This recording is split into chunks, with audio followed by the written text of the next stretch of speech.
compatriots, join me as I dive deep into the controversial topic of Tinubu's tax reform and challenge the notion that northern governors are afraid to take a stand on it. Why are northern governors so resistant to Tinubu's proposed tax reforms?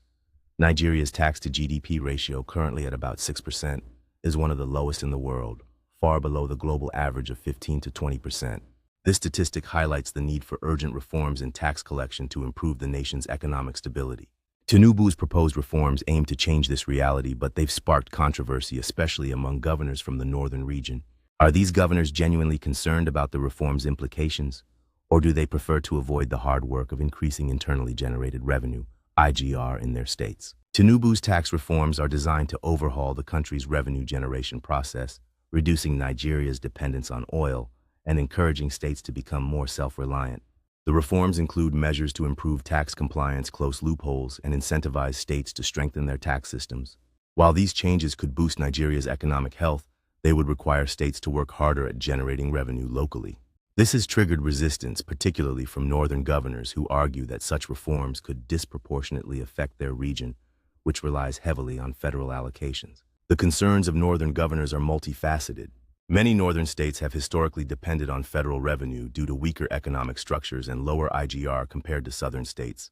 The reforms would force these states to ramp up local taxation, which could alienate constituents already struggling with poverty. Politically, this could be risky for governors seeking re-election or maintaining popularity. Moreover, there's fear that the reforms could deepen the economic divide between the North and South, as southern states are better positioned to benefit from improved tax collection systems.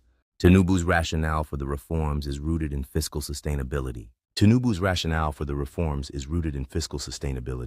By reducing the country's reliance on oil revenue and pushing states to become financially independent, the reforms aim to build a more resilient economy. Stakeholders, however, have been divided in their reactions. While some hail the reforms as a necessary step toward national development, others, particularly in the North, see them as unrealistic or unfair.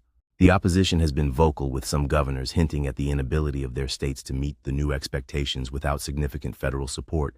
The growing tension among northern governors raises crucial questions about governance and accountability within Nigeria. Some governors express genuine concern for their people's welfare, while others appear hesitant to embrace necessary reforms.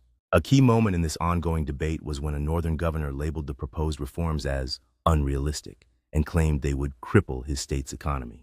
Such statements reveal a deep-seated resistance to President Bola Tinubu's reform agenda among some northern leaders. What remains clear is that the success of these reforms will depend on addressing local concerns while ensuring all regions can adapt effectively. Engaging the public in meaningful dialogue is essential for building trust and fostering a sense of ownership over these proposed changes. Ultimately, the question remains: can these reforms succeed in bridging the gap between governance and the aspirations of the people?